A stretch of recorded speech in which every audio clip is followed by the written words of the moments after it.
Assalamualaikum warahmatullahi wabarakatuh. Salam sejahtera bagi kita semua. Perkenalkan, kami dari kelompok 1 dari Offering MM. Pada kesempatan ini kami akan menjelaskan materi tentang konsep pendapatan nasional dan penentuan tingkat pendapatan yang beranggotakan 1. Puspita Anggi Kurnianita, 2. Naswa Fadila CN Holak, 3. Novia Asiatul Oktavina, 4. Nidya Wahyuwanodia, serta Muhammad Firgi Arifandi. Dan materi pertama akan disampaikan oleh rekan saya. Pengertian pendapatan nasional. Pendapatan nasional merupakan suatu bentuk tolak ukur yang digunakan untuk memperhitungkan perekonomian suatu negara untuk memperoleh gambaran tentang perekonomian dan nilai pengeluaran yang diproduksi. Konsep pendapatan nasional pertama kali dicetuskan oleh Sir William Petty dari Inggris yang berusaha menaksir pendapatan nasional negaranya pada tahun 1665. Dengan pendapatan nasional akan terlihat tingkat kemakmuran suatu negara. Semakin tinggi pendapatan nasional suatu negara, maka dapat dikatakan semakin tinggi juga tingkat kesejahteraan rakyatnya.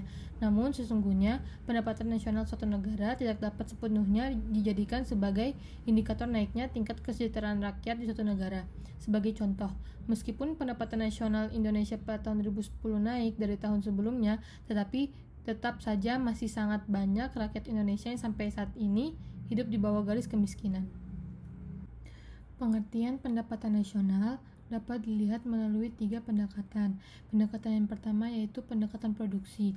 Melalui pendekatan ini, pendapatan nasional diartikan sebagai penjumlahan nilai tambah dari setiap barang dan jasa yang dihasilkan oleh suatu negara dalam periode tertentu. Nilai tambah ini adalah selisih antara nilai produksi, nilai produksi itu nilai output, dan nilai biaya itu nilai input yang berupa bahan baku dan bahan penolong dalam proses produksi. Yang kedua yaitu pendekatan pendapatan atau juga penerimaan. Pendapatan nasional dengan menggunakan pendekatan pendapatan atau penerimaan dapat dihitung dengan cara menjumlahkan seluruh yang diterima rumah tangga konsumsi dalam suatu negara selama satu periode tertentu sebagai imbalan atas faktor-faktor produksi yang diberikan kepada perusahaan. Pendapatan atau penerimaannya berupa sewa atau rent, upah wage, bunga atau interest, dan laba atau profit. Dengan demikian, pendapatan nasional menurut metode penerimaan atau pendapatan ini dirumuskan sebagai Y sama dengan rent sewa ditambah wage itu upah ditambah I interest atau bunga ditambah P itu profit atau laba. Yang terakhir yaitu pendekatan pengeluaran. Pendapatan nasional yang dihitung dengan menggunakan pendekatan pengeluaran yaitu dengan menjumlahkan seluruh pengeluaran dilakukan oleh semua pelaku ekonomi, yaitu pengeluaran dari rumah tangga konsumen adalah konsumsi rumah tangga dilambangkannya C, pengeluaran perusahaan adalah investasi dilambangkannya I, pengeluaran pemerintah adalah seluruh belanja pemerintah dilambangkannya G, dan pengeluaran luar negeri adalah ekspor neto, yaitu selisih ekspor dilambangkan X dan impor dilambangkan M. Dengan demikian, pendapatan nasional dengan metode pengeluaran ini dirumuskan sebagai Y sama dengan C itu konsumsi ditambah I itu investasi ditambah G itu pengeluaran pemerintah ditambah X ekspor dikurang impor. Tujuan perhitungan pendapatan nasional. Perhitungan pendapatan nasional bertujuan untuk memperoleh gambaran tentang tingkat ekonomi yang sudah dicapai dalam suatu negara. Data pendapatan nasional yang sudah dicapai dapat digunakan untuk membuat perkiraan tentang perekonomian negara di masa yang akan datang. Manfaat perhitungan pendapatan nasional. 1. Untuk mengukur laju pertumbuhan ekonomi nasional. Dengan menggunakan data pendapatan nasional, negara dapat menentukan apakah tingkat pertumbuhan ekonomi suatu negara bertingkat atau menurun dari tahun ke tahun, sehingga kedepannya bisa dievaluasi. 2. Untuk membandingkan kemajuan perekonomian antar negara. Dari sini bisa melihat negara mana saja yang masuk dalam kategori negara maju dan negara berkembang. Semakin tinggi pendapatan nasional, semakin maju juga negara tersebut. 3. Untuk mengetahui struktur perekonomian suatu negara. Dari perhitungan pendapatan nasional dapat mencari tahu sektor mana yang memiliki pendapatan tertinggi. Misalnya, perhitungan pendapatan nasional yang menunjukkan bahwa Indonesia adalah negara agraris. atau Jepang adalah negara industri, dan Singapura adalah negara unggulan di sektor jasa. 4. Dapat menjadi landasan perumusan kebijakan pemerintah setelah pemerintah mengetahui tingkat perekonomian negaranya, maka dapat dilakukan evaluasi terkait dengan kebijakan agar bisa meningkatkan ekonomi dari tahun sebelumnya. Selanjutnya yaitu jenis-jenis pendapatan nasional. Pertama ada produk domestik bruto atau PDB. Produk domestik bruto adalah jumlah produk berupa barang dan jasa yang diperoleh dari unit-unit produksi di dalam batas wilayah suatu negara atau domestik selama satu periode. Nah, di dalam negeri maupun di luar negeri, tetapi tidak termasuk hasil produksi perusahaan asing yang beroperasi di wilayah negara tersebut. Di sini ada rumus untuk mengetahui pendapatan nasional produk nasional bruto. Ketiga yaitu produk nasional neto. Produk nasional neto atau NNP adalah jumlah GNP yang dikurangi dengan barang modal sebagai pergantian. Rumusnya seperti ini, NNP sama dengan GNP min penyusutan. Selanjutnya, pendapatan nasional neto. Pendapatan nasional neto NNI adalah pendapatan yang dihitung dari jumlah balas jasa yang diterima oleh rakyat sebagai pemilik faktor produksi. Di sini rumusnya NNI sama dengan NNP min pajak tidak langsung ditambah subsidi. Pendapatan perseorangan atau personal income. Pendapatan perseorangan adalah jumlah pendapatan yang diterima oleh setiap penduduk dalam masyarakat, termasuk pendapatan yang didapatkan tanpa memberikan suatu kegiatan yang lainnya.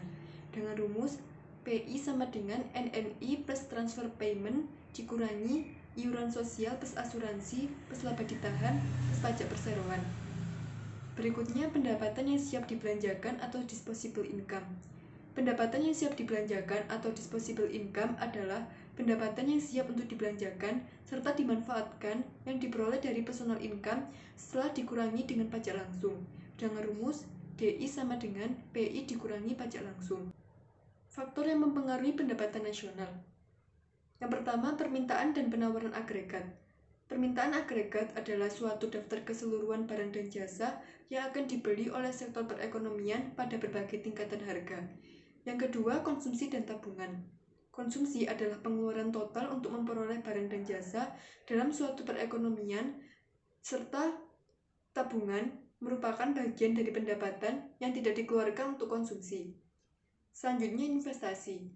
Investasi adalah aktivitas yang menempatkan modal baik berupa uang atau aset berharga lainnya ke suatu lembaga atau suatu pihak dengan harapan modal atau investor kelak akan mendapatkan keuntungan setelah kurun waktu tertentu. Dalam pendapatan nasional, salah satu cara yang perlu diterangkan secara mendalam adalah bunga neto.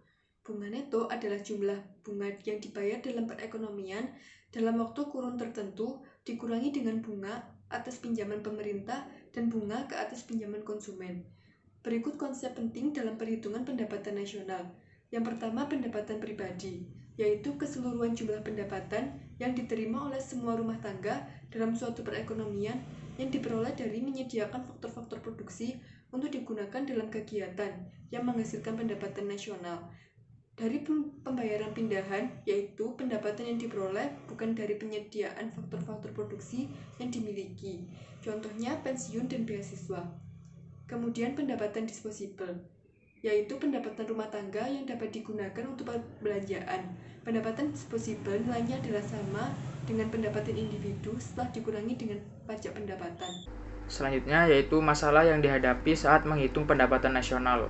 Yang pertama yaitu pengumpulan data. Yang kedua, masalah menentukan jenis kegiatan yang produksinya perlu dihitung dalam menentukan pendapatan nasional.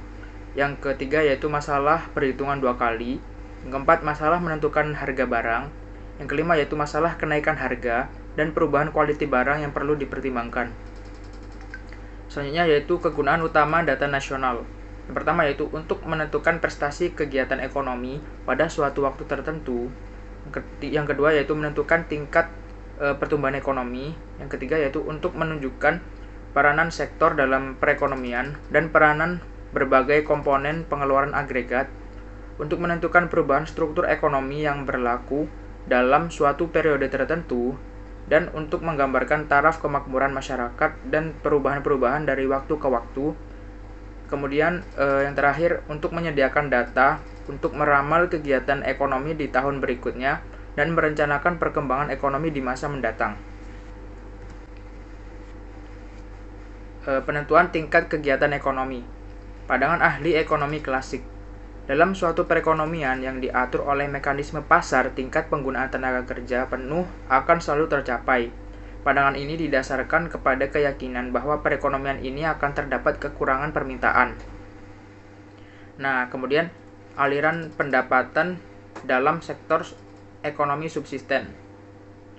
Aliran yang pertama yaitu dari sektor perusahaan membutuhkan salah satu faktor produksi, dan kemudian rumah tangga tersebut akan mendapatkan upah dari sektor perusahaan dan upah tersebut akan kembali ke perusahaan tersebut. Nah, kemudian berikut merupakan aliran pendapatan dalam ekonomi modern, di mana ada perbedaan di lembaga keuangan dan pasar modal. Di bagian rumah tangga terdapat dua aliran. Yang pertama yaitu diawali dari sektor perusahaan yang membutuhkan salah satu faktor produksi, yaitu tenaga kerja. Kemudian rumah tangga tersebut akan mendapatkan upah dari sektor perusahaan, dan upah tersebut akan mengalir ke dua aliran. Yang pertama yaitu aliran ke sektor perusahaan lagi, karena untuk memenuhi kebutuhan konsumsi dari rumah tangga tersebut, dan aliran yang kedua yaitu akan ditabungkan ke lembaga keuangan. Nah, kemudian oleh lembaga keuangan, uang tersebut akan dipinjamkan ke berbagai pihak, termasuk investor. Oleh investor, kemudian uang tersebut akan diinvestasikan kembali ke perusahaan. Suku bunga, tabungan, dan investasi. Menurut pendapat klasik, suku bunga menentukan besarnya tabungan maupun investasi yang akan dilakukan dalam perekonomian. Setiap perubahan dalam suku bunga akan menyebabkan pula perubahan dalam tabungan rumah tangga dan permintaan dana untuk investasi perusahaan. Perubahan-perubahan dalam suku bunga akan terus-menerus berlangsung sebelum kesamaan di antara jumlah tabungan dengan jumlah permintaan dana investasi tercapai. Penentuan tingkat kegiatan perekonomian. Penentuan tingkat kegiatan perekonomian disebabkan oleh dua keyakinan, yaitu yang pertama, fleksibilitas suku bunga dapat menyebabkan penawaran agregat pada penggunaan tenaga kerja penuh, selalu sama dengan pengeluaran agregat.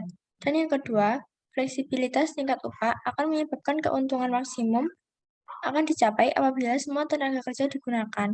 Maka ahli ekonomi klasik berpendapat perekonomian akan beroperasi pada kesanggupannya yang paling maksimum, yaitu mencapai tingkat penggunaan tenaga kerja penuh.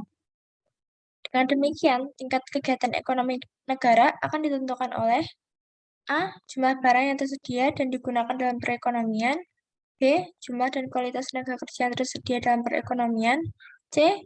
Jumlah dan jenis kekayaan alam yang digunakan, D. Tingkat teknologi yang digunakan. Dengan demikian, tingkat ekonomi atau pendapatan nasional dapat ditentukan dengan menggunakan persamaan berikut. Y sama dengan F, K, R, L, T. F function, K kapital, jumlah barang, R resource, kekayaan alam, L labor, tenaga kerja, dan T teknologi. Kelemahan pandangan klasik. Perekonomian selalu menghadapi masalah pengangguran dan penggunaan tenaga kerja penuh secara berlaku. Kenyataan bahwa suatu perekonomian dapat mengalami pengangguran dan kemerosotan perekonomian yang sangat buruk menimbulkan keraguan terhadap kebenaran keyakinan ahli-ahli ekonomi klasik yang berpendapat bahwa perekonomian selalu mencapai tingkat kegunaan tenaga kerja penuh.